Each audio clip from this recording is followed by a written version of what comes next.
And here we go. Sports! I listen to you guys all the time. It's awesome. I'm in the mood for one of your classic anecdotes. Give yourselves a round of applause. All right, that's enough. Yeah. Hey guys, there is someone I want you to meet. Dave Hooker Show with Caleb Calhoun on Off the Hook Sports, represented by T. Scott Jones, banksandjones.com.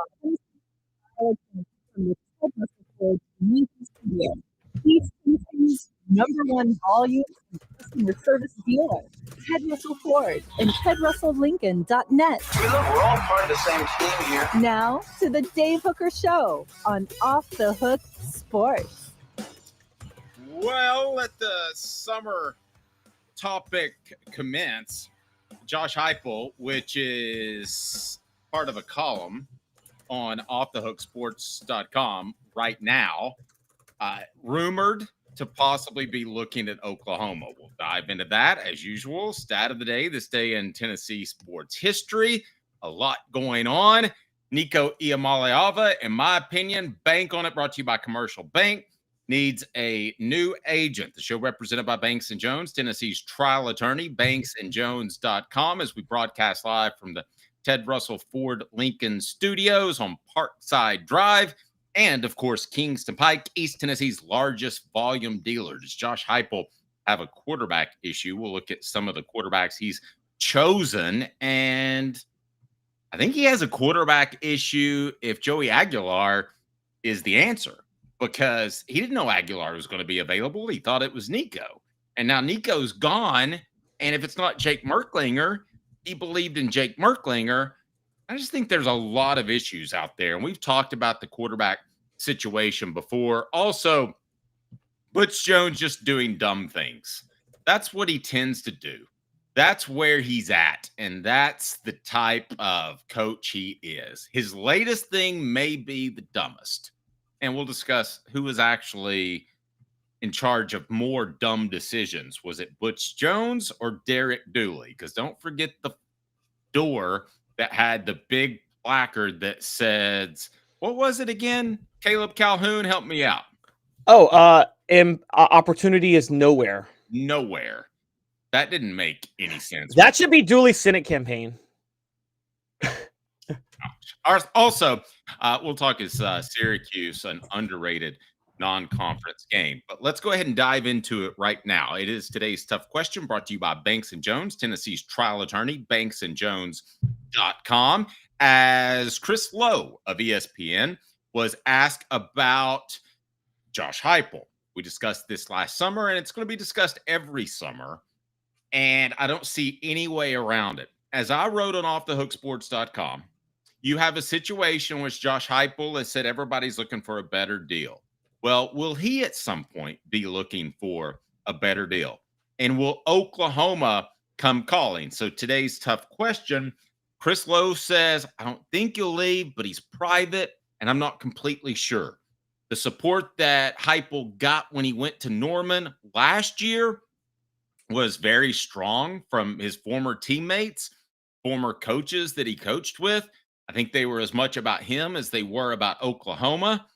And a lot of people, from what I'm told, empathize with how he was treated and how he was fired. Caleb, do you want to share a little bit of that story and how he was told to run one offense and he ended up getting fired for it? Yes, and for those who don't know, we have this on our show. We had this on our show way back in the fall, right before Tennessee played Oklahoma. We welcomed on OU reporter John Hoover. So what happened was, for those who don't know the story, Josh Heupel, well, Oklahoma got scorched by Johnny Manziel in the Cotton Bowl. They just got destroyed by Johnny Manziel. They got Johnny footballed, if you want to say it that way. A year later, Bob Stoops decided he wants to run the Texas A&M Cliff Kingsbury style offense that made Johnny Manziel so great. So he wanted to force that on Josh Heupel because he wanted Trevor Knight to beat Johnny Manziel.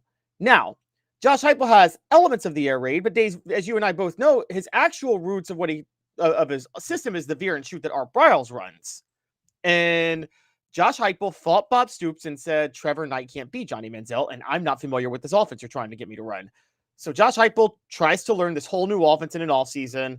Trevor Knight is not the quarterback to run it. And Oklahoma, despite having a top 5 team and being a national title contender, has a really disappointing 2014.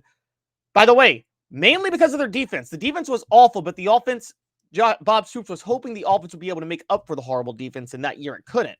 So Josh Heupel got canned as offensive coordinator. A year, even though Bob Stoops did not fire his defensive coordinator, Mike Stoops, by the way. Who he was related to. Right. A year later, Bob Stoops brings in Lincoln Riley to run the exact offense Josh Heupel was trying to run, but Stoops wouldn't let him. Today's tough question brought to you by Banks and Jones. Are you concerned? And fill it out on the message board. We'll make it the poll question as well. Are you concerned that Tennessee could lose Josh Heupel specifically to Oklahoma? I think if the Dallas Cowboys come calling, that's tough to fend off at some point, and they very well may because he's an offensive-minded coach. But specifically Oklahoma, are you still concerned about that? Is that on your radar? Here we go. Today's tough question. Today's tough question. Boom. You heard that. Now take it. The Dave Hooker Show with Caleb Calhoun.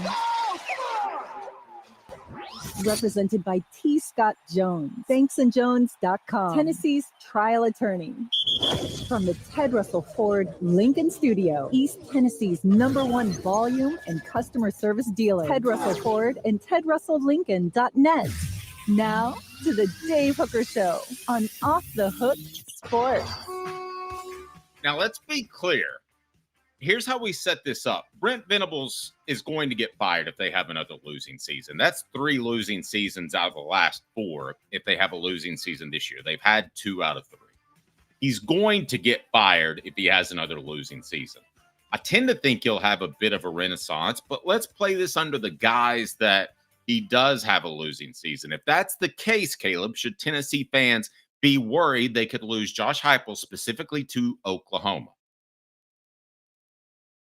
Not as long, and I have stuck by this, and I will stick by this, and I am not changing my philosophy, my views on this. As long as Bob Stoops has anything to do with Oklahoma, Josh Heupel will have nothing to do with Oklahoma. I think Josh Heupel has some loyalty to the University of Oklahoma, or OU, I guess. I think Josh Heupel loves that place. He loves the fans there. He's got a lot of friends there. He's connected there. He would love to go back there. He won't do it as long as Bob Stoops is anywhere within 1,000 miles of that program. He doesn't want to be near Bob Stoops. He will. Now, don't get me wrong. Bob Stoops, Josh Heupel will show up at an event with Bob Stoops and shake his hand and, be cordial and do the professional thing. But well, even Philip Fulmer and Johnny Majors would do that. Right, exactly. But the breakup is that bitter. Josh Heupel feels about Bob Stoops the way Johnny Majors felt about Philip Fulmer. And I firmly believe that, and I don't think Josh Heupel will ever go anywhere near anything Bob Stoops is a part of. And Bob Stoops, Oklahoma's never going to get rid of him in terms of the head coach emeritus, whatever. Also, and we do have to put this out there a little bit. One of the reasons, and there's a bit of a, I guess you could say, sketchy reason that Oklahoma may not want to hire Josh Heupel too. And I want to point this out. And it's kind of forgotten about, Dave, but the Joe Mixon situation did not end well for a lot of people coaching at Oklahoma during that time. A lot of people, myself included, think Bob Stoops may have been not necessarily fired, but asked to go ahead and retire because of how he handled that and how it played out. See, I'm going to go ahead and take away your stipulation, if you don't mind. And I'm going to say Stoops is gone. Then are you concerned? Because I think if they thought Josh Heupel was the guy, if Josh Heupel, let's just say, for instance, did a Johnny Majors at Pitt and won a national championship this year, and Joey Aguilar won the Heisman Trophy, or Jake Merklinger won the Heisman Trophy, I think they'd come after him hard. They'd be silly not to. And I think they'd get rid of Stoops, because what's Stoops really doing now? He's the head coach of the Arlington Renegades, and he's on, is it Fox Sports, or what station's he on? I think you could distance yourself from Stoops pretty easily if you thought Heupel was the guy. Then would you be worried? Yes, I would. Now, there's 2 things. There are still 2 factors that we'll throw out. One, again, I want to go back to the Joe Mixon situation. They kind of forced Bob Stoops into retirement because of the Joe Mixon situation. Josh Heupel was there with the Joe Mixon situation. Do you really think they want to bring him back, given that?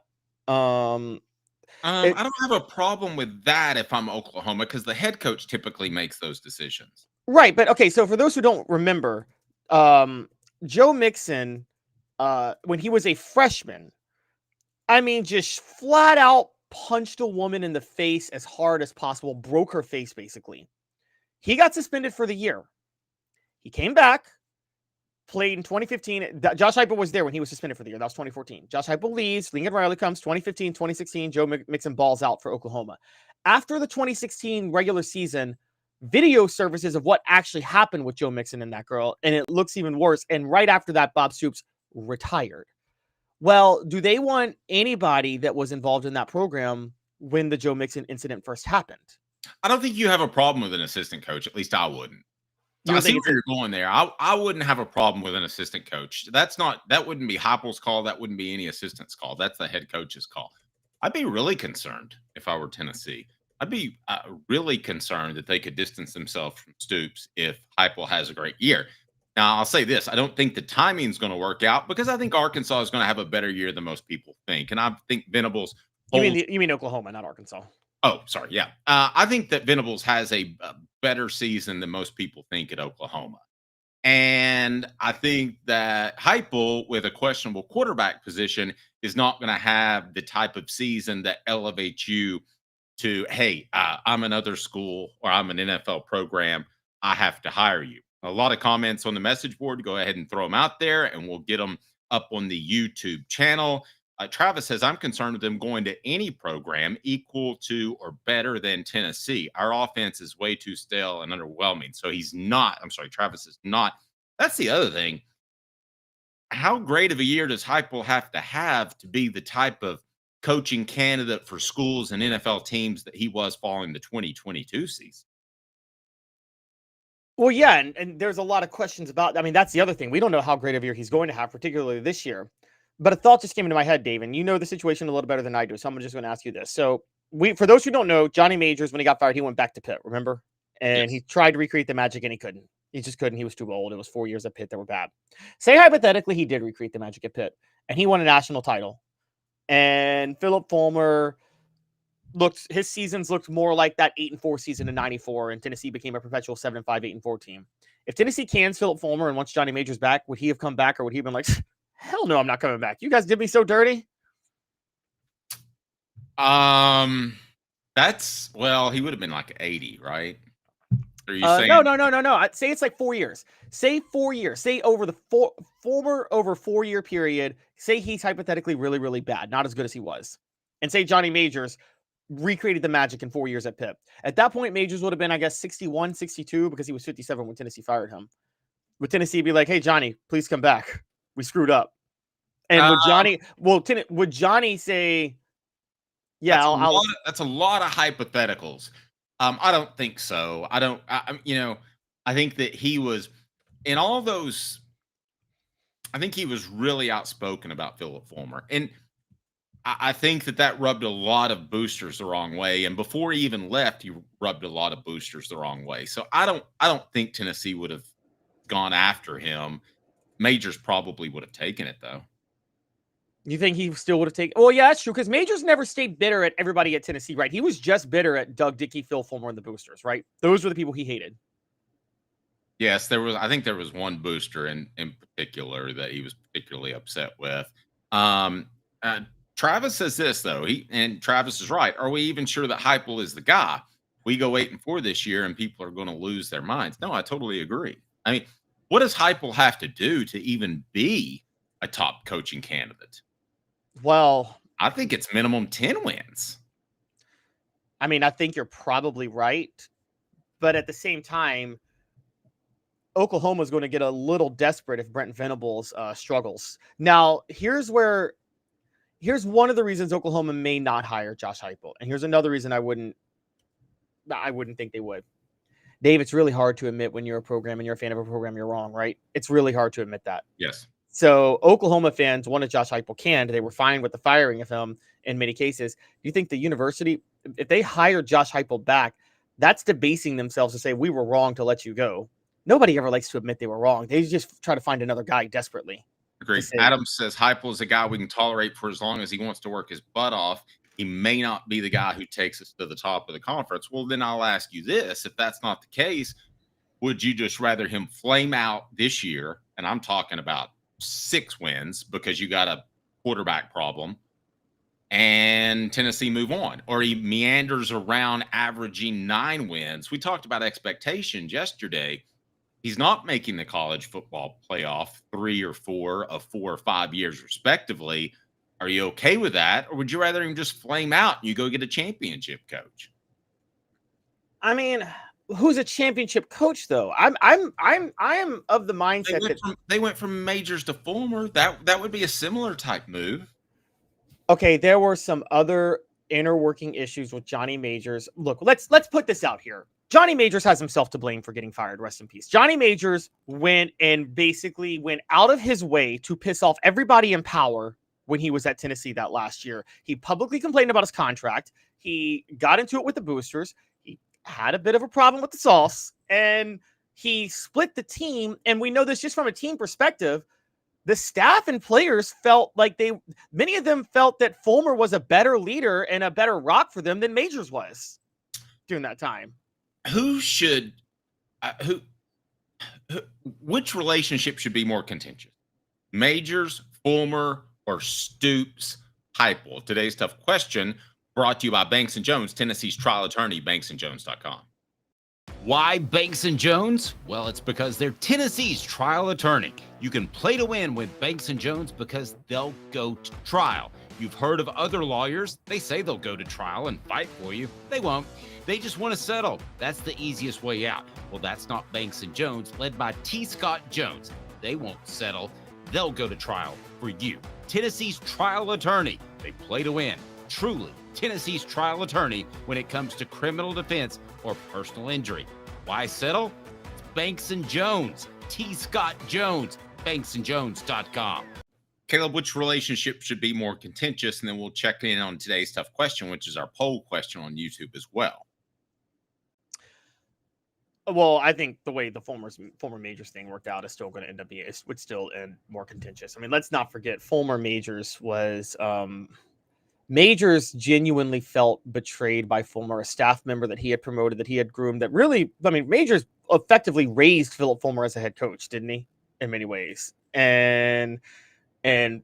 But again, it's also because of the way Majors, coaches like Johnny Majors, and this is kind of an interesting thing, they felt staff members, they believed in undying loyalty and that staff members shouldn't be thinking of like furthering themselves in their own career. Right. Like, and so that it was very selfish of Johnny Majors in a certain way. He felt as a staff, we're a team and I'm the head coach and you shouldn't be looking for head coaching jobs elsewhere anyway, because, you know, you work for this staff.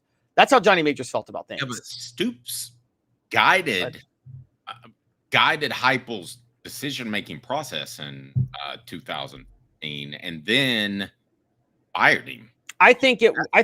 Oh, no. Yeah.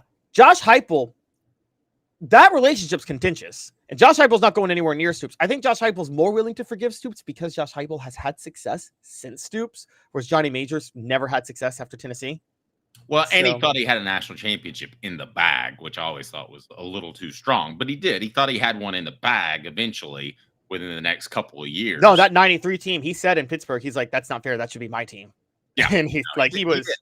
But which coach is more bruised from what they went through, Majors or Heupel? I think that it was, I really think it was Heupel.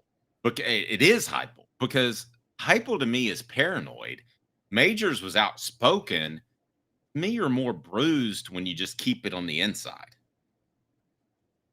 Yes. Man, I'm trying to think about that. I think it's affected how Josh Heupel coaches a lot more. But also, we got to remember, Heupel's more bruised because it happened to him at a young age. And that's why Heupel promotes a lot from within and things like that. He doesn't want to get betrayed. Johnny Majors, this happened to him at 57. You're right. He thought he was reaching the pinnacle of his career. And he sees the rug swept out from under him. And then he has to go to Pittsburgh. And I have a feeling that, Dave, I'm just going to say it. I have a feeling that's why he had trouble at Pittsburgh. He didn't get the staff he wanted because he didn't trust some people. And also, you know this, people didn't want it. By that point, it was well documented that Johnny Majors was not somebody you wanted to work for. Yeah, the two that I talked to an NFL scout one time, and he said he talked to assistant coaches all the time. And the two coaches that he never heard an assistant say, I love coaching for that guy, that head coach, was. You want to guess? Wasn't it Johnny Majors and Lou Holtz? It was Johnny Majors, Lou Holtz. There we go. All right, here we go. So, Hot or Cold brought to you by City Heating and Air Conditioning, cityheatandair.com. As Syracuse may be an underrated opponent for Tennessee to play. Are you hot or cold on that contention, Caleb, that Syracuse is a pretty good non-conference opponent and maybe one that's better than they want to have on the schedule, especially in the opening game?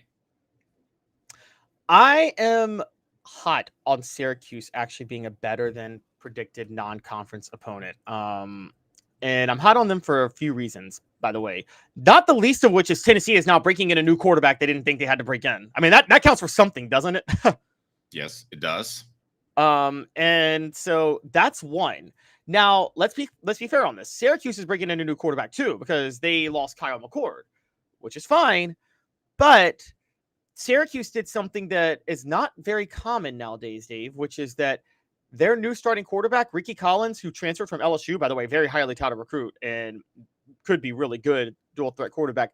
They named him the starter in spring practice. They have gone all in with Ricky Collins. So he has taken every first team rep since the start of spring ball. There's no competition. I don't know how you feel about that. I think that might be smart, though. If you think you got the best player, don't you go ahead? Why not go ahead and name him the starter? And let me ask you this question. Ask you if you're hot or cold on it. Brought to you by City Heating and Air Conditioning. Is it a major red flag or not if Tennessee loses to Syracuse? Again, it's hot or cold. Brought to you by City Heating and Air Conditioning. cityheatandair.com. Hi, Mike Davis here with City Heating and Air, reminding you to always dare to compare. Our team provides quality local heating and air service, installation, and maintenance across East Tennessee. We use only the best equipment like American Standard Heating and Air Conditioning for your residential, new construction, or commercial needs. Honesty, dependability, and customer satisfaction have been the cornerstones of our business since 1961. City Heat and Air. There's your bear. I'm hot.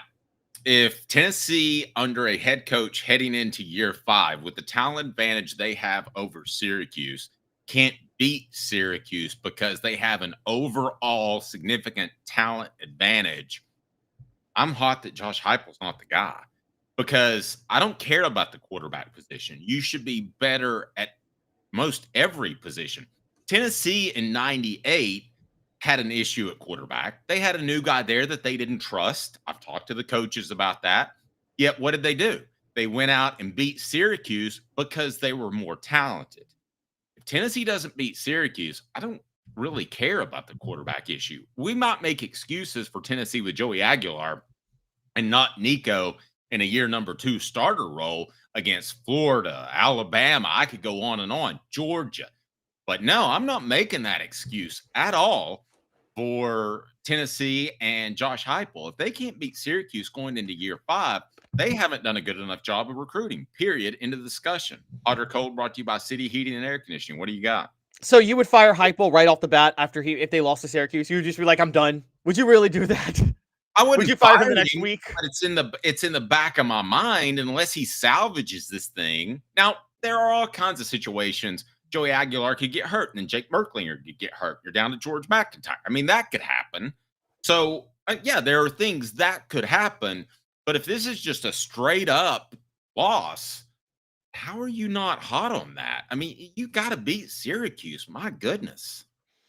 Okay, but look, in general, I theoretically agree with you. But Dave, there is a chance that Tennessee is in a similar situation to the 98 team. And just to point this out, what I mean by that is they faced a Syracuse team that they did not know how good they were. I mean, how many times did Fred White tell us they were completely shocked by how good Syracuse was in that game? I mean, you had Donovan McNabb, and they knew they had a good quarterback, but they didn't think that Syracuse could hang with them toe to toe for 4 quarters. And that offense was so limited. That was the reason. If Tennessee goes out there and they can't beat Syracuse, and I mean handily by 10 points. Now, Sam says we have way more talent this year, too, than Syracuse. They better. Well, wait. Okay, let me ask you. Got a problem. What's a bigger talent gap? This year's Tennessee team versus this year's Syracuse team, or the 98 Tennessee team versus the 98 Syracuse team? Well, I think it's going to be the 98 team, but it should be almost as significant this year. But wait, yes. So you said it should be almost as significant this year. The 98 team beat Syracuse by 1 point. They beat them by 1. They barely beat them. And so that game, if Tennessee had lost to Syracuse in 98, do you think Philip Fulmer would have been fired or on the hot seat? No, because you're replacing Peyton Manning. But they're not replacing Peyton Manning. Do they not? Okay, but they're getting somewhat of a mulligan for the Nico Iamaleava situation. Why? Well, why didn't Fulmer win a national title with Peyton Manning before I'll give them a mulligan against Georgia, Florida, or Alabama. Maybe not even Florida, but a mulligan against Syracuse? They lost to Arkansas last year. Upset losses happen. Peyton Manning lost to Memphis. And so I'm trying to say it's not. Look, I think Tennessee could beat Syracuse. I mean, I think Tennessee will beat Syracuse. Tennessee could beat them handily. But are we supposed to sit there and say that this has to be that this is a 100% circled win like Chattanooga or Kent State? I mean, this is a much not 100%, but close. This is a much better team than NC State was last year. And by the way, I'll give you another comparison. Let's go more recent. Forget the 98 team for a minute. The 2022 Tennessee Pitt game. Now, Tennessee was the better team, but they needed overtime to win that game, remember? Yep. And you don't think that Syracuse game could be like that? Syracuse won 10 games last year. They finished in the top 25. They beat Miami, knocked them out of the college football playoff. They got a head coach in Fran Brown, who I think is one of the bright rising stars in coaching. And y'all know I'm not the biggest fan of coaches in general, but I am a fan of Fran Brown. Okay, he was the defensive backs coach at Georgia for a while. So this guy knows ball. I think Syracuse has a really good chance of being a very good football team. And I'm going to sit there and say that I don't think they're going to beat Tennessee. Tennessee should win handily, but I am saying that it's crazy to think that there's no chance that Syracuse can make this a game or give them a big scare. Pitt gave them a big scare 3 years ago. Syracuse in 98 gave them a big scare. And again, let me put it this way. When's Tennessee's off week? You have the schedule pulled up? I'll pull it up now. So if you're Tennessee athletic director Danny White, he likes to be called vice chancellor as well. So we'll do that. General Ernst is saying, didn't Syracuse win 10 games last year? Yes, they did. I know it's the ACC, but yes, it is. So there you go. But if you're Danny White, Tennessee's athletic director, and you go into an off week and you're either going to games, I don't know what you're doing in an off week. Maybe you're just sitting on your couch. Are you scouting teams to see who you might play for a national championship? Or are you looking at other coaches to see who you might make a run at if you need to make a change? It's the latter. Well, Danny White, should be doing that because Danny White is the athletic director and his job is to always have somebody that he can scout and always be ready in case that happens. He should be doing that anyway, just in case Josh Heupel leaves, like per our old comment. But let me ask you this. So Tennessee Syracuse is kind of relegated to, like, I guess you could say the lesser big game at noon that day, because the game that everybody's going to be paying attention to, as I'm sure you know, is going to be Texas Ohio State, I think, is at noon also. Is it week 2 when Texas plays Ohio State or week 1? I believe it's actually it's got to be week 1. But either way, yeah, I think Texas Ohio State's at noon on that Saturday, and Tennessee Syracuse is at noon as well. I'll say something a little crazy.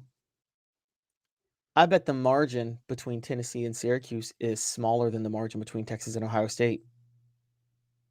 No chance. If that's the case, then. And the reason I say that, let me be clear, it's because I think Ohio State might beat Texas by 28. Okay, I want to be real clear. Here's what Steve says. I bet my Harley that UT beats Syracuse. I do too. So I think we're talking in hypotheticals here. That's what June's about. But let me share a number with you.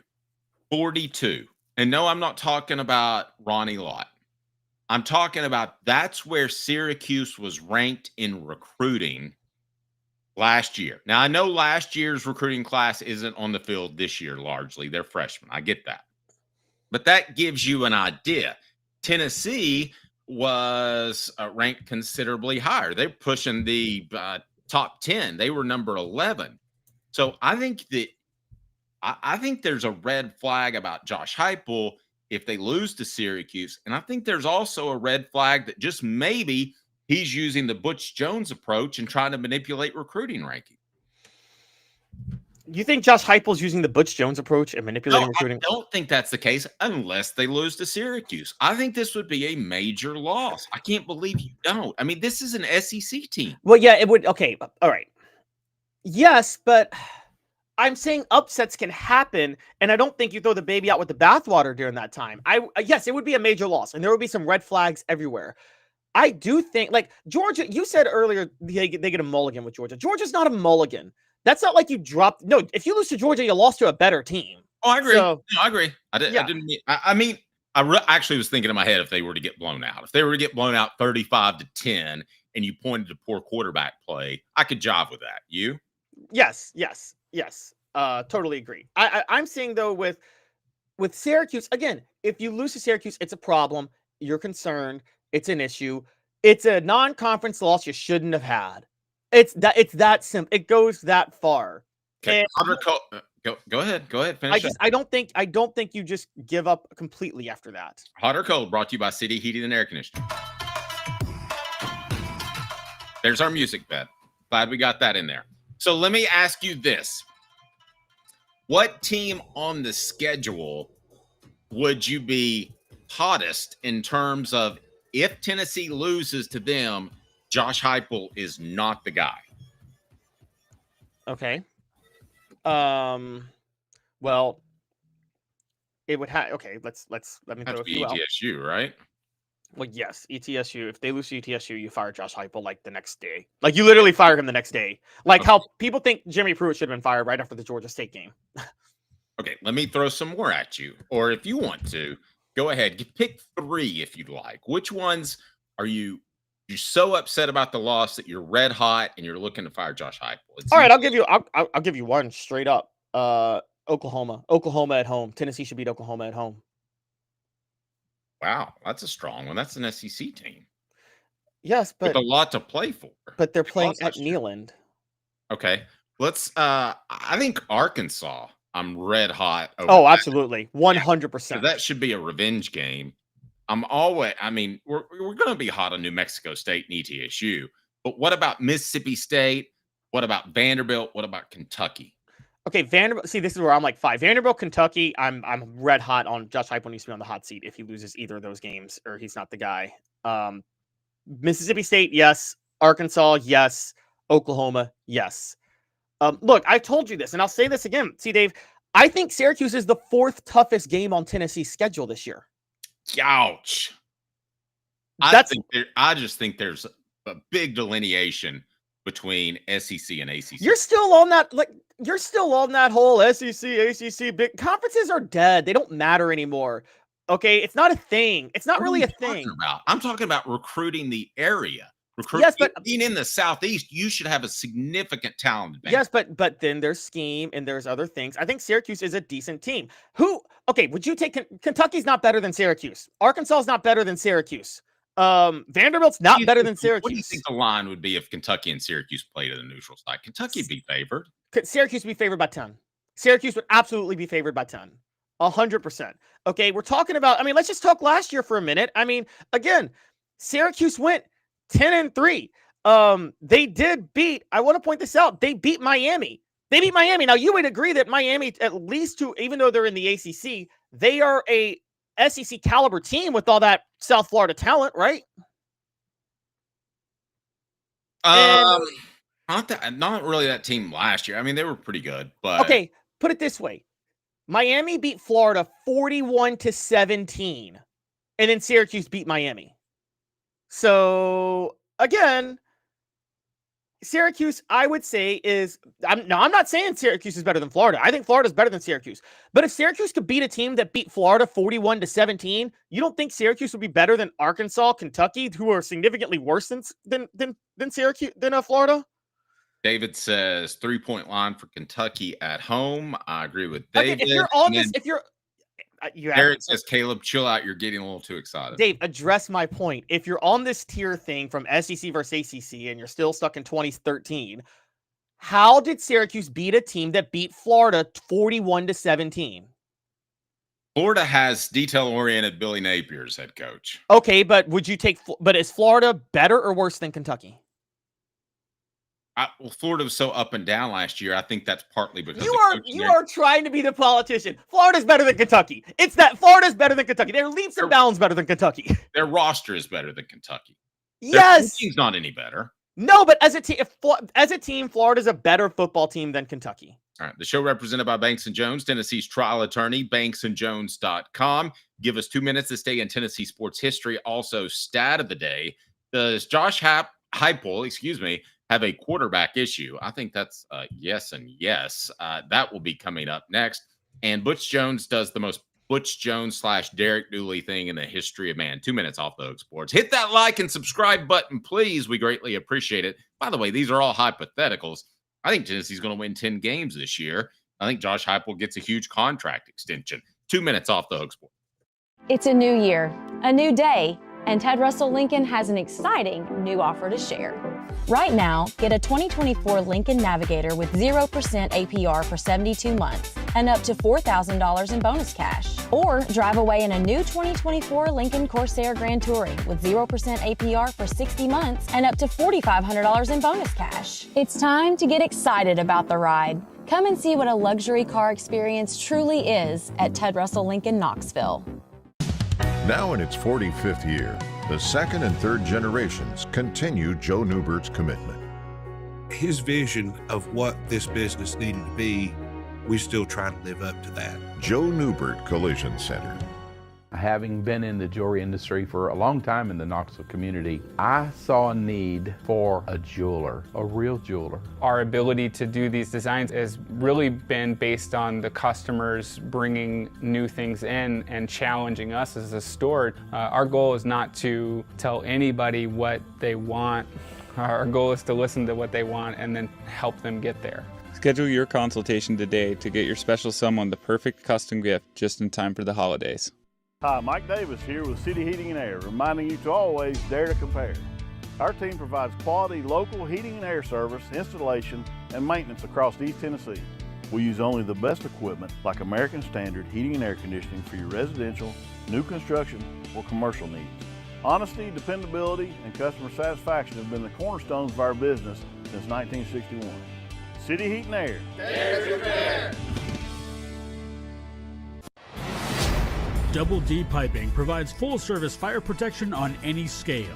From residential homes to government facilities, we can assist any customer through design, fabrication, installation, inspection, and demonstration of fire suppression systems. With 30 years of service across 5 states and a full staff with over 40 years experience, our quality can't be beaten. Don't get caught watching what you could have prevented.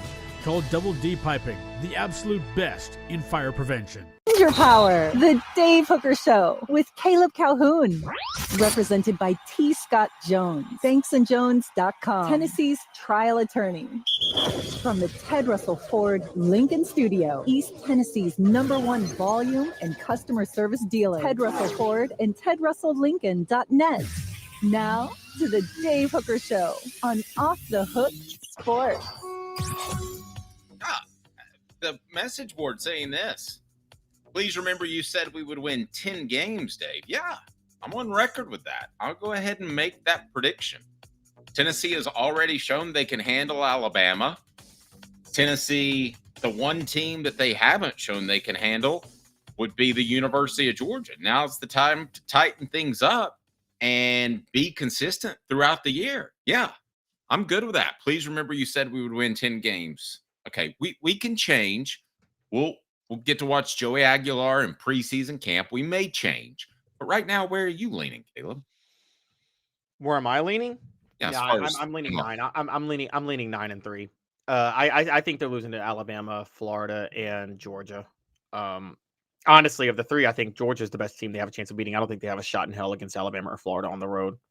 I've seen enough with Josh Heupel on the road, particularly Alabama. Look, Alabama's going to be. Then you've got a problem. No, because I would say the same thing if Alabama was visiting Tennessee this year. I would pick Tennessee. Alabama, I'm just going to say this. Alabama, I think, is going They might be my national championship pick with Kalen DeBoer, honestly.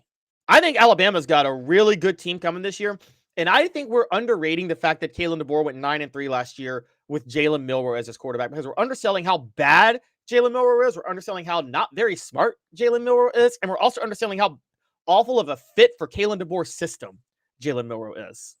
I think that all that's right on point. I can't argue with any of that. Here we go. This day in Tennessee sports history. It's cool, baby. It's cool. Now you know, and knowing is half the battle. The Dave Hooker Show with Caleb Calhoun. Off the Hook Sports. This day in Tennessee sports history is brought to you by our friends at Sports Treasures. Over 5 million sports treasures. That's right. And so much more. Follow on Facebook. The link is right down below for the best sports memorabilia. What do you got, Caleb? I want to send a very special happy birthday to Holly Warlick. Holly Warlick turned 67. I think Holly Warlick, it was probably the most difficult decision that ever had to be made when Philip Fulmer had to fire her, because you never want to fire a player that was a head coach that was a legendary player for you, that was beloved and gave so much to the university, but you had to fire her because she didn't work out as a head coach. But she was Pat Summitt's right-hand woman for all 8 of Pat Summitt's national championships. She was the first All-American in the history of the Lady Vols basketball program. She was a 3-time All-American actually in the 70s.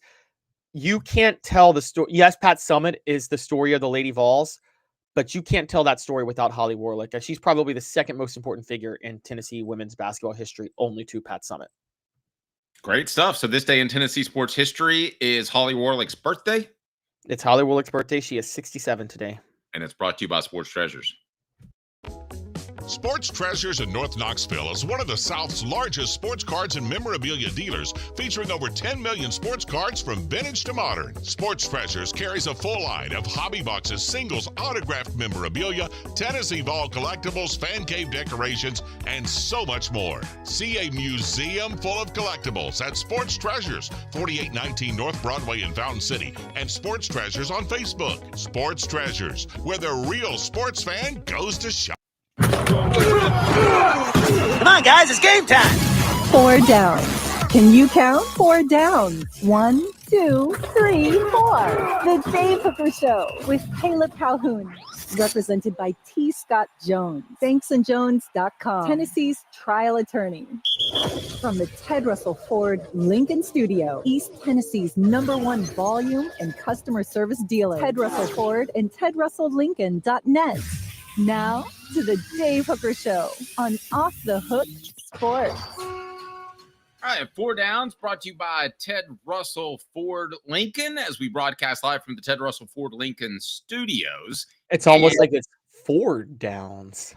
There you go. I like that. All right, let's get rolling into it. Does Tennessee have a quarterback issue with Josh Heupel at the helm? Caleb, I never thought we'd say that when Josh Heupel was hired. Why? Because he is a quarterback. He also is an offensive guru, right? Can you be an offensive guru and not a good quarterback evaluator / coach? He's the first in my life that would fit into that category, if I'm being honest.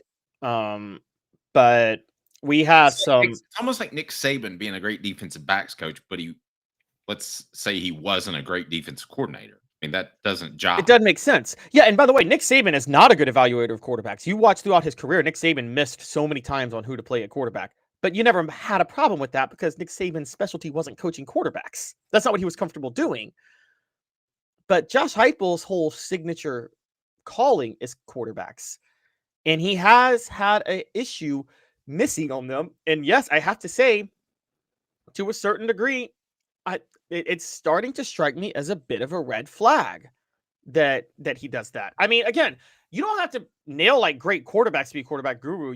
But you have to know the right quarterbacks for your system. I mean, I don't think Steve Spurrier missed on his quarterbacks, right? He knew they weren't that good. He just knew that he didn't need good quarterbacks for what he was trying to do at Florida in the 90s. Yeah, I think Nico had the skill set to be a great quarterback for Tennessee. I just think he was tentative because it was year number 1. If you look at how he played against Ohio State, he played really well, right? Yeah, I mean, Nico went all out against Ohio State. I think and I'm sticking with this. I think a lot of people are like, oh, Tennessee got a better quarterback than Joey Aguilar. I think Joey Aguilar is going to be better than Nico was last year, but I think Nico this year would have been better than Joey Aguilar is going to be for Tennessee. That's a great way of putting it. Actually, I will agree with that wholeheartedly. All right. Cooper Mays will tell us what to do and tell you what to do. Go ahead and set up the poll question however you'd like to do it. Cooper Mays, go ahead and set us up, sir. We appreciate you. Cooper Mays here. Hit like and subscribe. Better do it. All right, Coop. What down? Coop here. First down. We appreciate that, Coop. How concerned are you about Joe Milton 2023? So the Joe Milton 2023 scenario, I'm less concerned about Joe Milton and more concerned about the fact that Josh Heupel felt he had to go with Joe Milton to keep the team together because he was stupid enough to take Joe Milton in the offseason of 2021, and he put himself in that position with an original sin. I never blamed him for Joe Milton himself and what happened in 2023, but it was such a red flag that he went all out for Joe Milton when he first got to Tennessee. And really didn't even have a competition to have the starting quarterback job that year. I'll say this. I think Josh Heupel going all out for Joe Milton and not even competition in fall camp that year was dumber than Ed Orgeron going after Brent Schaefer at Ole Miss. You could at least make the case that Ed Orgeron was desperate and had to get something at Ole Miss. Josh Heupel wasn't desperate. He just chose to do that. I understand it, but it's still a mistake. You fall in love just like, the worst driver in NASCAR would fall in love with the fastest car, right? Yep. Okay, that's basically what happened. You fell in love with the fastest car. You had all the bells and whistles, but in this particular case, you didn't coach him at a high level, and you didn't recognize as an evaluator some of the issues that he had. I almost think with his skill set, you should have done something completely different, but the underlying issue is he shouldn't have been your starting quarterback at all. No, he never should have been your starting quarterback. Especially not over Hendon Hooker the year before, right? I think that, yes, and that was, see, the thing is, Joe Milton in 2023, it was his last year, and just to keep the team together, I had to start him because I do think it resonated with a lot of people that he stayed and he didn't have to stay. And so Josh Heupel, I think, was, Josh Heupel, I think, deserves a lot of credit. I mean, not Josh Heupel. Joe Milton deserves a lot of credit for that. And I think Josh Heupel was like, it's a transition year anyway. Stay head above water. We'll start the guy, keep everybody happy, and then we'll go with Nico in the future. All right, here we go. Cooper Mays here. Second down. Thanks, Coop. Nico, in 2024, last season, is that a quarterback issue? Is that disconcerting? Nico in 2024 was not. Go ahead. I'm sorry. Was not as much of a quarterback issue as I think people want to make it out to be. I think Nico, look, I don't hide from my mistakes. I misjudged it. I thought Nico was created in a lab for this offense, and it wouldn't matter who was on the team anywhere else on the field because I thought he could just make it work. I was wrong. I'll own I was wrong. I'm also going to say Nico was playing with two tackles who both had sprained ankles throughout the first half of the year, so he was always under duress, and it was his first year starting in the SEC. He had receivers who couldn't get open because of their own injuries, and he was the first quarterback under Josh Heupel to have to face that 3-3-5 shell defense that everybody's now doing to try to stop this passing offense that he hadn't prepared for at all in the offseason. So I don't think 2024 was as much of his play in 2024. The drop off in play was as much of a red flag of Josh Heupel with quarterbacks as much as it was so many other things were happening around. And it's a red flag. It would have been a red flag if it happened again this year, but I can't hold it against him last year. Let me ask you this, and we'll get to third down. Was last season more about Josh Heupel, or was it more about Nico? A beacon of hope in a world of high prices. Look to the skies, Knoxville. Super Savings is here. Ted Russell Ford is East Tennessee's #1 volume Ford dealer. Employee pricing is here. You pay what we pay on all new Ford models. Come see the super dealer today at either Ted Russell Ford location, Parkside Drive, or Kingston Pike. All right, Caleb, answer that question. Was last year more about Heupel or Nico? Who was more to blame for average quarterback play when it happened? Heupel, because of the personnel around Nico. Amen. Ah, you stole my point. Yeah. No, Heupel, he went all in on trying to make Brew McCoy the go-to receiver again. Brew McCoy wasn't fit to be the go-to receiver. He was not healthy. He wouldn't start Mike Matthews because Mike Matthews needed to learn that whole system. Caleb broke up. Because there you go, Caleb. Repeat what you were saying. He wouldn't start Mike Matthews because Mike Matthews had to learn the option routes of playing receiver. I don't understand why Josh Heupel can't just simplify the offense for Mike Matthews. I mean, Bill Belichick simplified it for Randy Moss. It's not that complicated in the first place. Yeah, I mean, so is it a red flag that Mike Matthews couldn't pick it up to begin with? Yeah, either he's not bright enough or they were doing something goofy. And they didn't run enough stuff over the middle. I think it was all Heupel. And you mentioned tackles earlier. You didn't in that last comment, but the offensive tackle issue was every bit the issue that Brew McCoy was. Well, Orange Blood says quarterback deficiencies for sure, but we ran our way to 10 wins. It's true. And I give Heupel a lot of credit. We're talking specifically about the quarterback play. All Nico, says Todd Hearn. And Todd also says Nico isn't an SEC quarterback mentally. I'll kind of roll with that. Psychologically, I think is what Todd means, in that, I don't know. I think the stage was too big for him. I think, especially with the deficiencies. Here, let's say this. Nico could have grown into the stage, but can we agree that maybe his father won't let him grow into the stage? Because when your dad is dictating every little bit of your life like that, you never get a chance to like put yourself in the real world. Is that fair to say? He could have grown into the stage, but I think Tennessee thought they had a Casey Clausen that was ready for the stage immediately, right? Oh yeah, I agree. I agree. They did And it not. was the same. I mean, and Casey Clausen, and also even like a Peyton Manning, even though Peyton Manning grew up with like a silver football in his mouth, I guess you could say, instead of a silver spoon. I think Peyton Manning was not scared of the moment at all when he was ready to play, was he? Derek says too busy. Agreed. Derek says too busy playing video games, not studying film or working out. I hadn't heard that, but maybe too busy at the thrift shop picking out pajama pants. Tennessee center Cooper Mays here. 3rd down. Can you imagine me ever wearing pajama pants out in public? Just FYI. I can't, but I hardly see you beyond the waist up anyway. So, although I will say this, today I forgot my shirt when I was leaving the gym, and I left without a shirt. That got a weird look from some of the people that work at the gym. All right, but I was flexing. I was giving a little heck flex. All right, what is 3rd down, Caleb? Who's next? Does the red flag of does the handling of the whole Nico Iamaleava situation, is that a red flag with Josh Heupel and quarterbacks? Absolutely. And I know I was out at the time, but yeah, it's big time issue. I mean, we could question right now if Joey Halsey's qualified to be an offensive coordinator in the SEC, right? Right. Well, he sure as hell is not qualified to be dealing with the starting quarterback. He was the one with Nico the night before Nico didn't show up to that Friday practice. And he was the one that I think told the higher ups that, hey, it's fine. He's going to be fine. And he wasn't fine. And he didn't show up to practice that Friday.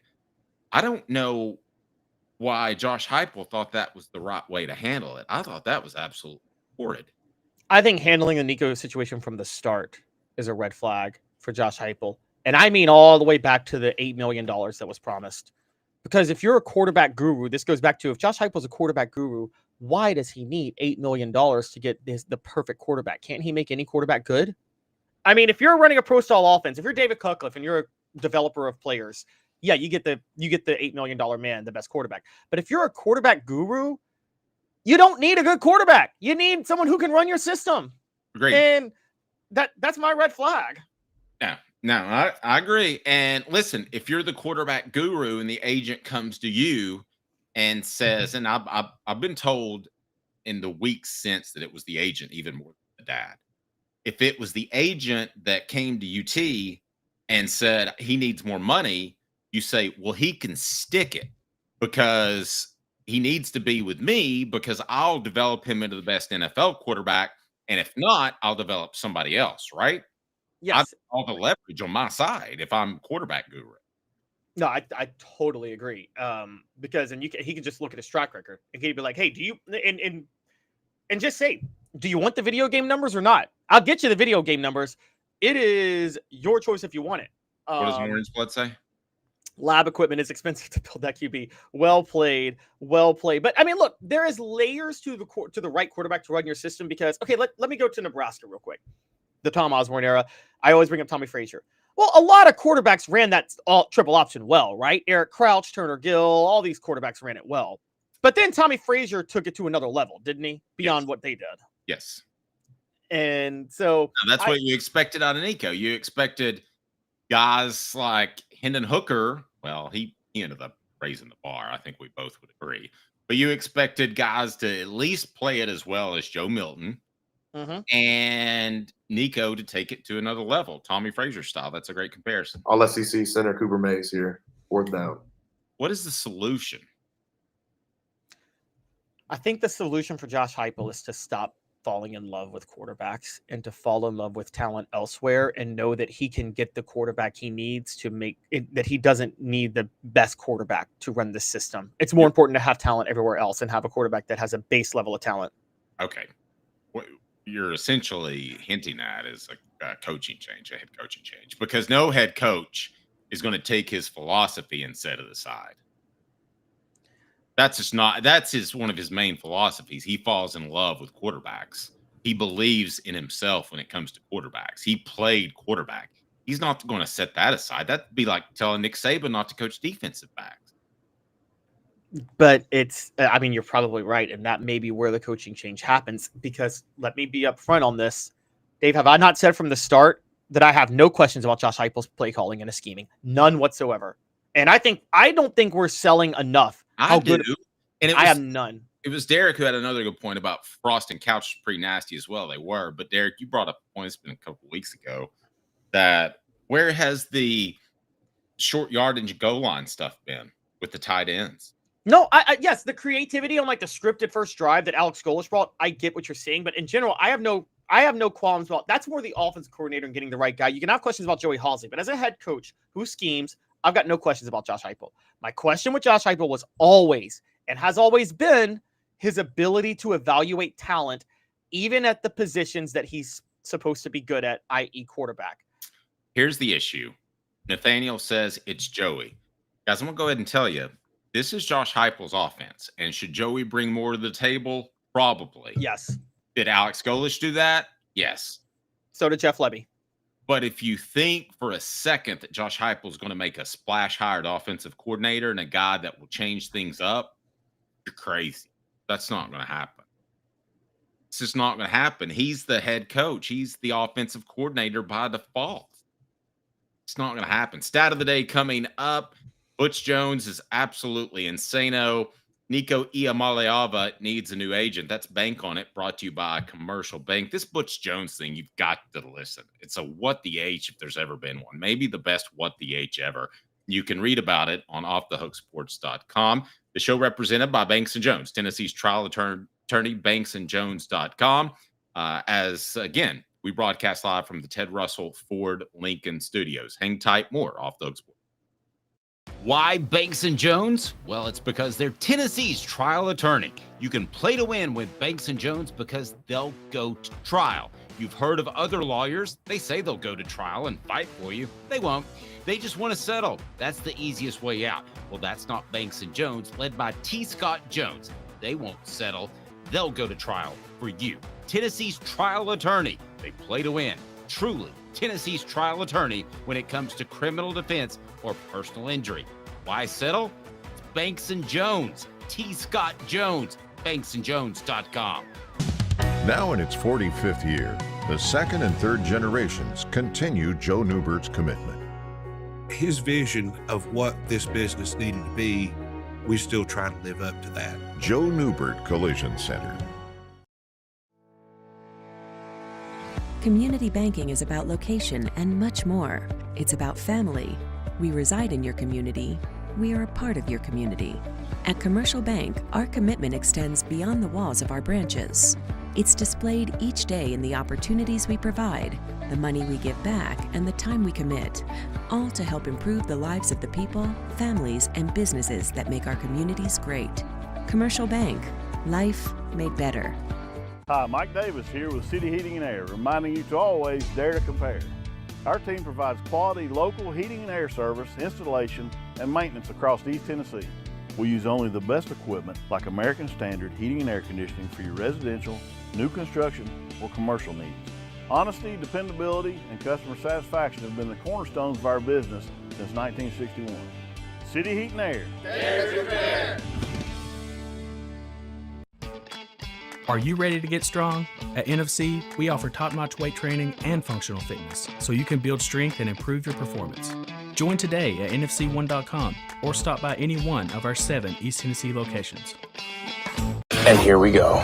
This was a huge waste of time, like bringing a married guy to Vegas. Then there's this guy, the Dave Hooker Show with Caleb Calhoun. Represented by T. Scott Jones, banksandjones.com, Tennessee's trial attorney. From the Ted Russell Ford Lincoln Studio, East Tennessee's #1 volume and customer service dealer, Ted Russell Ford and TedRussellLincoln.net. Now to the Dave Hooker Show on Off the Hook Sports. Again, this Butch Jones story, hit the like and subscribe button if you think he's a goofball. But this one defines it like no other. And it's coming up. And it is gold, Jerry. Gold. Absolutely gold. Look forward to that. I mean, it is the goofiest story. It's not only a kumbaya thing, but it may be engendering inappropriate relations among players. Yeah, it's a story that I mean, it's weird. Is it not the weirdest? It's yes, it's so beyond weird. But this is the Butch Jones who, like, I mean, it reminds me of, and I'll just say this about Butch Jones. What I realized, Butch Jones buys into the philosophy of what NBA championship coaches do, and I mean this in a negative way, because you heard like Phil Jackson used to do yoga with his players. I'm sure you know about that. And Eric Spoelstra used to like really cheerlead with the Heat. And you would see all these stories of motivational stories and psychological stories that Phil Jackson or Eric Spoelstra did. And I think Butch Jones buys into that. But here's one giant flaw with that. Phil Jackson and Eric Spoelstra had nothing to do with their teams winning championships. Phil Jackson had Michael Jordan and Eric Spoelstra had LeBron and Dwayne Wade. There's no coaching of champions in the NBA. Players win championships. Coaches are placeholders. Okay. So yeah, but I think you'd agree that both those coaches are good coaches, and when they talk to you, think they're smart. Well, they're good coaches. My goodness, I don't think Eric Spoelstra is a good coach, and I don't think he's smart either. He's good. I think he's probably top 3 or 4 in the NBA right now.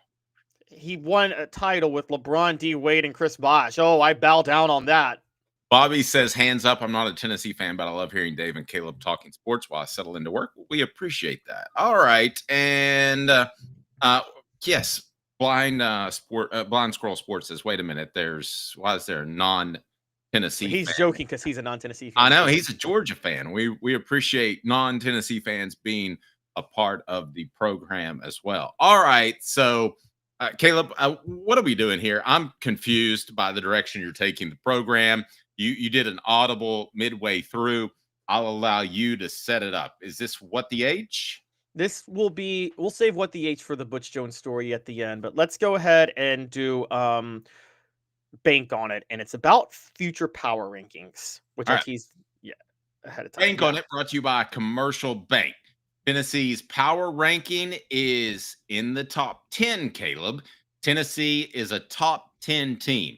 I will say bank on it, brought to you by Commercial Bank, member FDIC, life made better. I do believe Tennessee is a top 10 team. I think they'll probably be 11, 12, 13 in there, but I think at the end of the season, they'll make the college football playoff and be in the top 10. So this is the future power ranking. This is basically, where does Tennessee's future rank among programs? Will they be a top 10 program, not just next year, but over the next 3 years, 4 years, 5 years, as a whole conglomerate? And our man Adam Rittenberg over at ESPN has them 9th. He says Tennessee, over the next 2 to 3 years, will be the 9th best program in college football. I'm going to say, get ready for this, bank on it. That's too low. Wow. Well, then you certainly believe that Josh Heupel's the answer then. If they average out to be better than a top 9 team, then they're making the college football playoff every year. We talked about the requirements to continue to be Tennessee's head coach, and that would meet both of our requirements unless they do something goofy with the automatic qualifiers, which I don't think that's going to happen. No, but even if they did that, Tennessee would still get in. They will more times than not be a top 4 SEC team. I'm going to say this too. Bank on it. Tennessee will be a better program than at least 4 of the programs ahead of them on this list. Right. And maybe 5. I'll say bank on it, brought to you by Commercial Bank. Tennessee over the next 3 years will be one of the top 3 programs in the SEC. And I'll tell you the 2 I've got ahead of them. Bank on it. Member FDIC, Life Made Better, Commercial Bank. Commercial Bank is your neighborhood bank. What makes us different from other banks? We understand that every customer has unique opportunities, challenges, and financial concerns. We don't expect you to fit into the same box as the next person or business. Whether it's purchasing a home, saving for your child's future, or planning for your next vacation, we're with you every step of the way to navigate life's big decisions. Commercial Bank. Life made better. I think it's Georgia and Texas will be the 2 teams over the next 3 years that are better than Tennessee. I just can't get over the fact, we know why Georgia, right? Yeah. But I can't get over the fact that Steve Sarkisian is a similar type coach as Josh Heupel. He's going to have a strong offense. I think he's put his demons behind him. I think it's almost impossible not to recruit at a high level at the University of Texas. I think the University of Texas will be one of the top teams in the nation, and definitely the SEC. I think they'll be one of the top 10 teams or top teams in the nation, along with Ohio State, who proved that. And I'm telling you, you are right that Tennessee will be 3rd, but you are wrong on who you would have ahead of them because Texas will not be ahead of them. I'm going to say this. Tennessee and Texas, over the next 2 to 3 years, with Texas having Arch Manning, will be like Tennessee and Florida in the mid-90s, where Tennessee had Peyton Manning, but Florida had the better coaching overall. I don't think Steve Sarkisian's that bright. I'm just going to say it. I think he's one of the most overrated coaches in all of college football. I think he has drastically underachieved everywhere he's been. Everybody's in love with what Texas did last year to get to the playoff, but Texas played the easiest schedule you could possibly play in the SEC to get there. Greg Sankey rigged it for Texas for his ratings, and I firmly believe that. He purposely gave them the easiest schedule possible, and when they actually played a good team in Georgia, they got wrecked twice, including one time when Georgia had their backup quarterback in the game late, and so... Well, I think Georgia's significantly better than everybody else. So I'm not arguing that point. Now, where would you have... Who else did you have? I got Georgia, and I think the biggest competition to be ahead of Tennessee is I've got Alabama. I think Alabama's coming back. I really think I don't think we're selling enough how much of a home run Alabama hit with the Kalen DeBoer hire. And I think the more I look into what he did last year, I think people are way too low on him as a coach. And I am really high on Alabama. Now, beyond the SEC, let me just name a couple of teams ahead of them, Dave, that I think Tennessee is going to be better than. I already said Texas is number 1 on this list. Texas should not be top 10. Steve Sarkisian will be fired after Arch Manning leaves for the NFL because Steve Sarkisian won't win anything with Arch Manning, and they will be like, how did he not win anything with Arch Manning? That's going to happen. It'll be a former Peyton Manning thing all over again. And so I answered it in the right way. Yes, in 98. But before 98, there were some questions, weren't there, of, if he can't win it with Peyton, he's never going to win it. Were those questions not there? Oh, definitely. No question about it. Yeah. So that's going to be Steve Sarkisian with Arch Manning. Book it. Okay. Ahead of Tennessee, Ohio State, I'm fine with them being ahead of Tennessee. Georgia, I'm fine with them being ahead of Tennessee. Oregon, I'm fine. Notre Dame is number 5. Tennessee will be better than Notre Dame over the next 3 years. I think last year was a fluke. I agree with that. And I will tell you this too. Bevo's bodyguard, I agree with you. Don't rip the whole podcast. I'm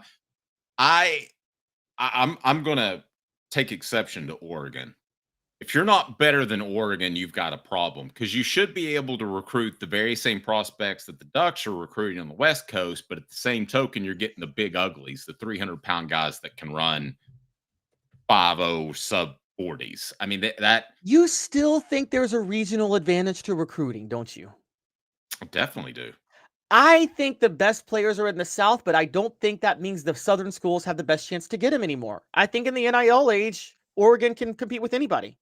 And I mean, you're sitting here telling me that a 5-star big ugly from Georgia is going to be like, well, Oregon's offering me $900,000 and Georgia's offering me $400,000, but I want to stay in Georgia and I want to go play in Georgia for $500,000 less. That's what you're suggesting. What just happened, Caleb?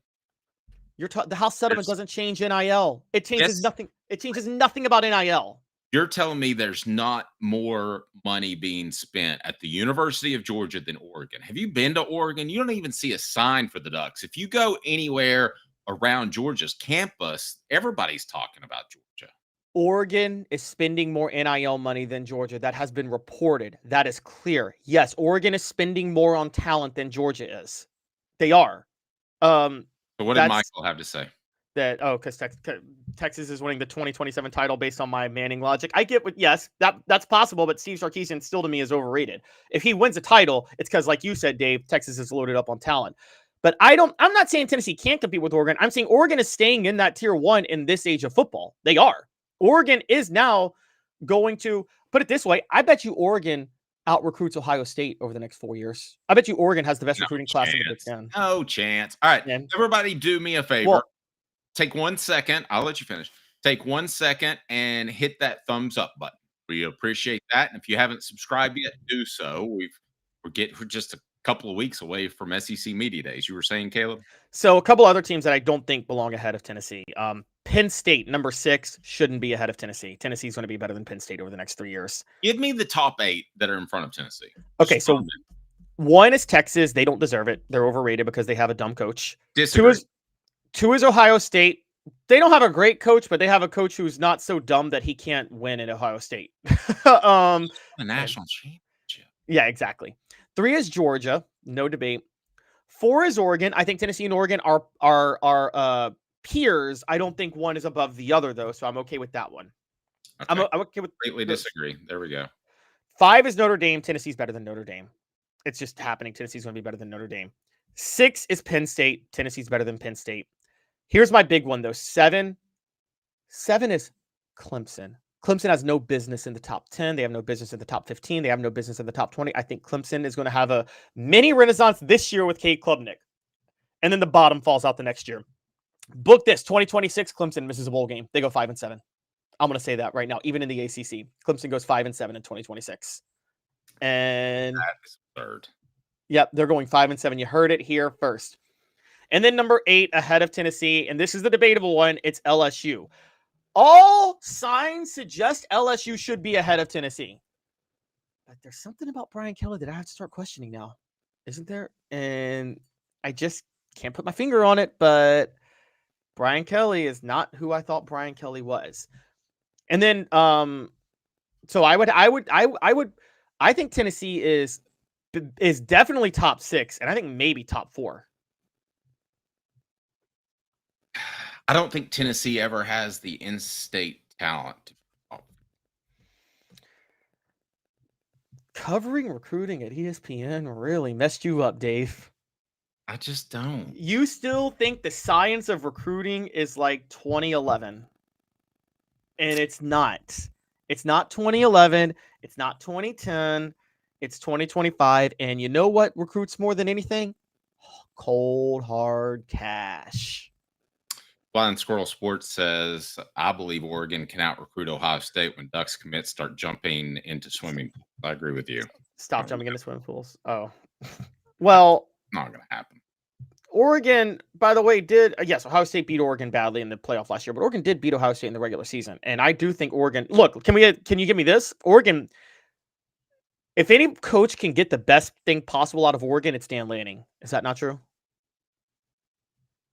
I don't like Dan Lanning any more than probably a half dozen coaches. Oh, I love Dan Lanning. I disagree. I'm a huge Dan Lanning fan. He's one of my favorite coaches. I think he's one of the best. Stat of the day is right now. Stat of the day is brought to you by who? Caleb, go ahead and tell me. Is the production element place? Well, stat of the day is brought to you by, I would believe, Sports Treasures. Is it not? There you go. Stat of the day is now. We got the music fed. Production element's not playing right. Go ahead. Stat of the day. What? All right. I'm playing a little game with you guys. I've already brought up this stat, but I'm adding to it because another part of it is there. So I've already told you guys before. The last time Tennessee won the national title, 98, they were coming off a 42-17 postseason loss to the team that won the title the previous year. They opened the season against Syracuse away from home, and they broke in a new quarterback, just like this year's Tennessee team, right? Hmm? Also, they had Marion Hobby on their staff, and now they have Marion Hobby on their staff. Just saying. That's eerie, is it not? All right. Stat of the day is But the question is this team too white to win it? Yeah, that was something that a media member said to me before the 98 season. Obviously, that did not play out to be the case. Stat of the day, as Caleb brings the stats each and every day, weekdays at 10 a.m. The show represented by Banks & Jones, Tennessee's trial attorney, banksandjones.com. Broadcast from the Ted Russell Ford Lincoln Studios. This Butch Jones story is just gold. Hang with me for 2 minutes. Like a blast from the past, the super dealer is back. Look to the skies, Knoxville. The super dealer is fighting for price, service, and the American made. Ted Russell Ford is East Tennessee's #1 volume Ford dealer. Save up to $4,350 on a new Ford F-150 XLT, or get into a new Ford Ranger XLT with no payments for 90 days. Come see the super dealer today at either Ted Russell Ford location, Parkside Drive or Kingston Pike. Sports Treasures in North Knoxville is one of the South's largest sports cards and memorabilia dealers, featuring over 10 million sports cards from vintage to modern. Sports Treasures carries a full line of hobby boxes, singles, autographed memorabilia, Tennessee Vol collectibles, fan cave decorations, and so much more. See a museum full of collectibles at Sports Treasures, 4819 North Broadway in Fountain City, and Sports Treasures on Facebook. Sports Treasures, where the real sports fan goes to shop. Community banking is about location and much more. It's about family. We reside in your community. We are a part of your community. At Commercial Bank, our commitment extends beyond the walls of our branches. It's displayed each day in the opportunities we provide, the money we give back, and the time we commit, all to help improve the lives of the people, families, and businesses that make our communities great. Commercial Bank, life made better. Double D Piping provides full-service fire protection on any scale. From residential homes to government facilities, we can assist any customer through design, fabrication, installation, inspection, and demonstration of fire suppression systems. With 30 years of service across 5 states and a full staff with over 40 years experience, our quality can't be beaten. Don't get caught watching what you could have prevented. Call Double D Piping, the absolute best in fire prevention. With a lot of jobs, but this one is the most important. This is not government work. As such, I treat it with care and attention. Until someone else calls. The Dave Hooker Show with Caleb Calhoun. Represented by T. Scott Jones. Banksandjones.com. Tennessee's trial attorney. From the Ted Russell Ford Lincoln Studio, East Tennessee's #1 volume and customer service dealer. Ted Russell Ford and TedRussellLincoln.net. Now to the Dave Hooker Show on Off the Hook Sports. Hey, write this down for tomorrow if you don't mind. I think Tennessee is in a way different position in terms of hiring a head coach if they had to. They don't have to go with a Lane Kiffin. I'll write a column on it. And Lane Kiffin was somewhat of a splash hire, but he wasn't. He was going to get the Washington job, and then they had to go Dooley. That was dud hire, and then they had to go the next 2 dodos they hired, Butch Jones and Jeremy Pruitt.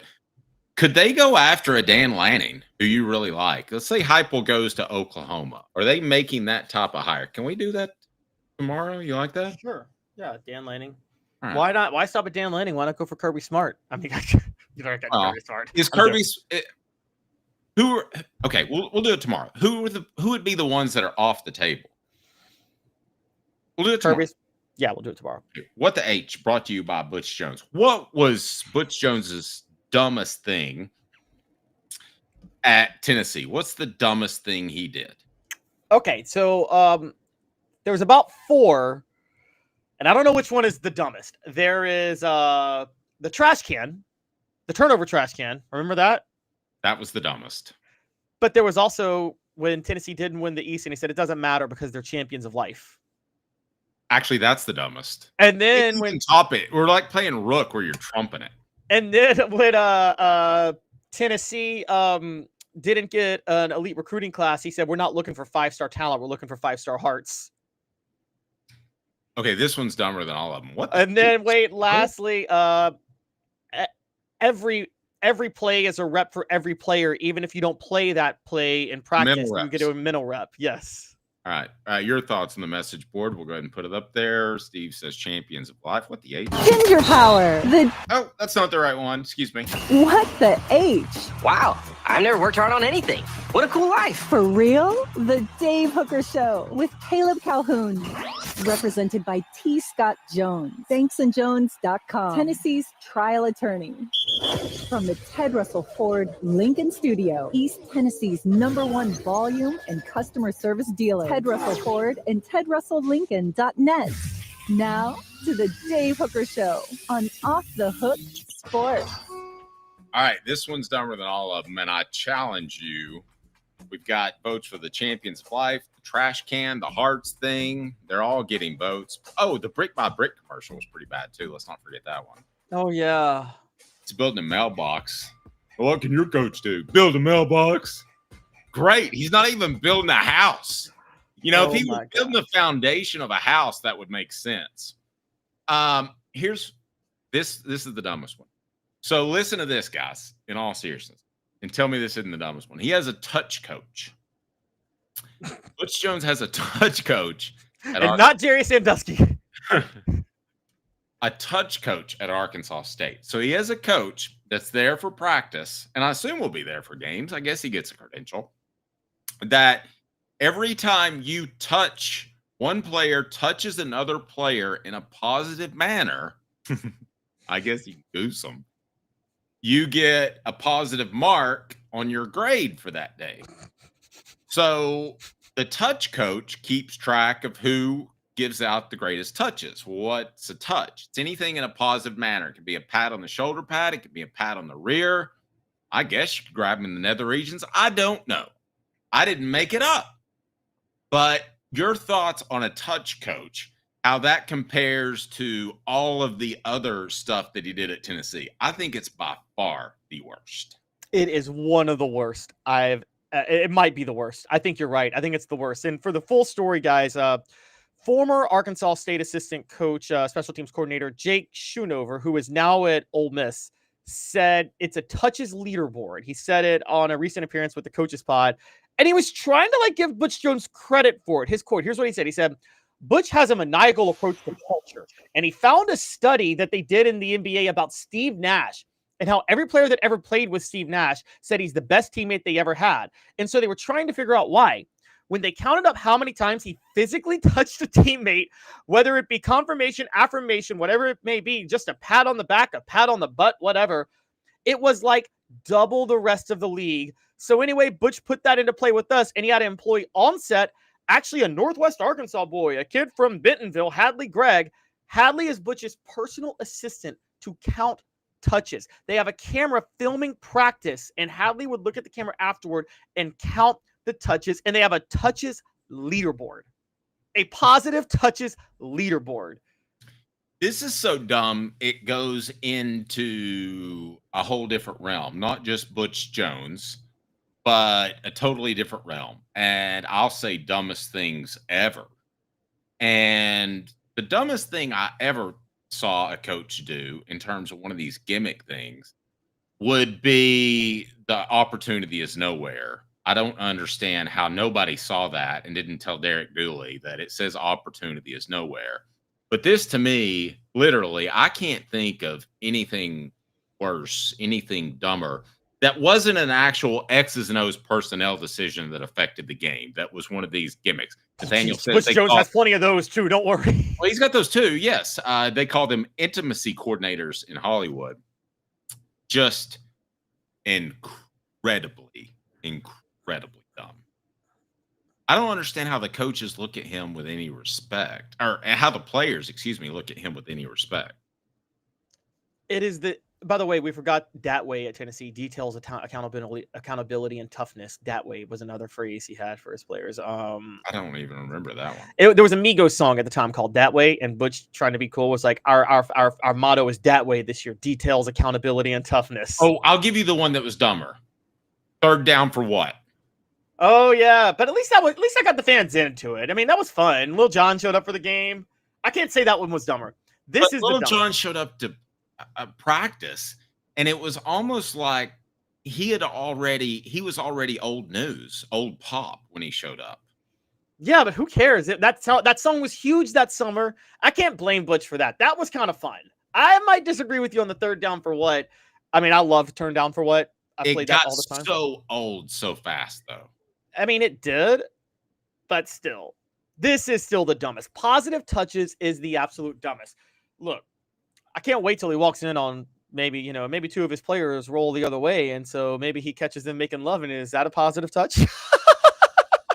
Adam says that was the biggest clown move, talking about going to Alabama while Tennessee still paid him. He burned every bridge, made an enemy of every fan by doing that, but he didn't care. He needed a job. Yeah, Adam goes on to say that was the biggest clown move he could have made, smoking cigars with Bama. That was a clown move. So for those who don't know the story, Butch Jones gets fired in 2017. 2018, he takes an internship with Alabama. That year, when Alabama beats the brakes off Tennessee, he's given a victory cigar and lights it up, celebrating like, this is the first time I got to get a victory cigar in this series. I'm like, yeah, because you're at Alabama and you decimated Tennessee the past 4 years. And so you're lighting up basically that victory cigar is because of how badly you screwed up Tennessee. At what point did the players say, stop touching me? I mean, if you're in practice, he's encouraging the players to touch each other. I understand, but at what point do you say, stop touching me? I don't remember Steve Nash touching a lot of people. Also, Steve Nash has how many rings? Oh, that's a good point. Like, he didn't win a title with this. Yeah, he didn't win it. He never won a ring.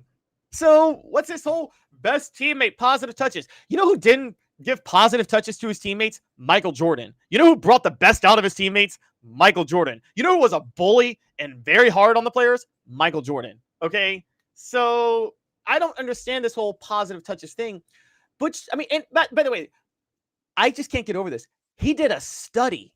He conducted a study on why Steve Nash was a beloved teammate. This is one of the things that, like, there's just an intangible factor that made him a good teammate. It's not the number of touches he had, but this is so beyond ridiculous. And this is the dumbest one. This is the dumbest one. It is. I'm sorry. You're right. What's been his record at Arkansas State? Because you would think somebody that was the head coach at Tennessee and was an analyst / assistant at Alabama should be able to win at Arkansas State. Well, he went 6-7 in 2023 and wore a bowl-bound T-shirt because they got to a bowl, even though they had gone to a bowl 7 of the previous 8 years before he got to Arkansas State, which is always funny to me. Yes. And then last year he went 8-5, and he's been 19-31 at Arkansas State. But let's never forget this. When he first took over, Arkansas State went 2-10 in 2021 and 3-9 in 2022. Again, 7 of the previous 8 years before he got there, they had gone to a bowl game. And then his third year, he goes, there's finally a lot of players on our team that care. Nobody cared about winning before I got here, or like when I first took over. Okay, let me ask you this. Let's include a football thing. What's dumber, the touch board or trying to move J.J. Watt to tight end? Oh, gosh. J.J. Watt went on to be one of the best defensive ends in the history of the NFL. No, I know, but then there's also wanting to make Jalen Hurd work at running back. So, I mean, Butch Jones didn't believe in great defensive ends. He wanted to put them elsewhere. But see, if you're going on the football route, Dave, moving J.J. Watt to tight end is not even the dumbest thing Butch Jones did from a football perspective.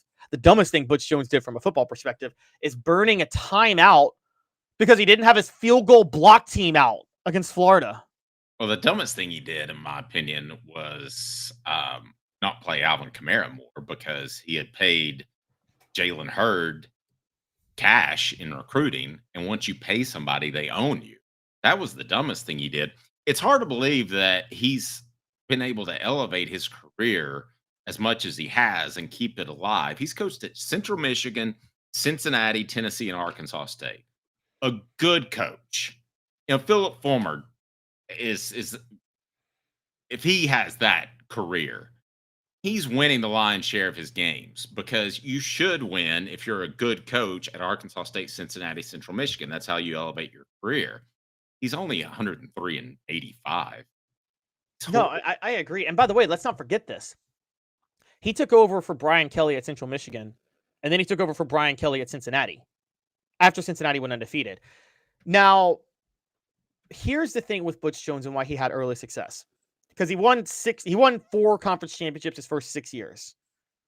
Butch Jones kind of introduced what you would call the smash mouth spread, which is basically zone read blocking, typical spread offense, what Rich Rodriguez and Urban Meyer runs. But for those who want just to get into the X's and O's of it real quick, the offensive line block more like they're in a pro style offense than in a spread. Does that make sense, Dave? They're coached to maintain their blocks. That's the system he runs. That caught Group of 5 programs by storm when he was first there. He never adjusted his scheme whatsoever after he got to the SEC at all. And that was his problem. So I'm giving Butch Jones credit from the football perspective of a scheme he did develop, and I've given him credit. Him, Zach Azzani, Mike Bahikin, all did it. And then Mike DeBoer was the offensive coordinator when Tennessee was at its peak in the mid-2010s. I agree with Nathaniel. The touch board's so much dumber. It might be dumber than the J.J. Watt thing because J.J. Watt was a great athlete. He probably would have been a good tight end. Like John Chavis still argues that Jason Witten would have been a great defensive end. Yeah, no, that's true. But I'm still on the timeout to get your field goal block team out there. For those who don't remember the story, 2015, Tennessee's beating Florida 20-7, Dave. They're beating Florida 20-7. It's 4th and 6. Jim McElwain brings out his field goal unit to kick a 50-something yard field goal in the second half. Already done by Jim McElwain, right? To try a 50-something yard field goal to cut a lead from 20-7 to 20-10. Already stupid. Butch Jones panics because he thought McElwain was going to go for it, so he didn't have his field goal block team out. So he decided to call a timeout to get his field goal block team out, and then at the timeout, McElwain thinks about it and decides to go for it and gets the first down. Who cares if you don't have your field goal block team out? It's a 50-something yard field goal, and you're still going to be up by 2 scores. Don't burn a timeout like that. Derek brings up a great point. Butch inherited the best in-state recruiting bed since I've been alive. I agree with that, and I thought it was going to continue to rise up as the mid-state area continued to grow, but it's kind of flattened out a little bit. Great point. The show represented by Banks & Jones, Tennessee's trial attorney, banksandjones.com, live from the Ted Russell Ford Lincoln Studios. For Caleb Calhoun, I'm Dave Hooker, weekdays 10 a.m. off the Hook Sports.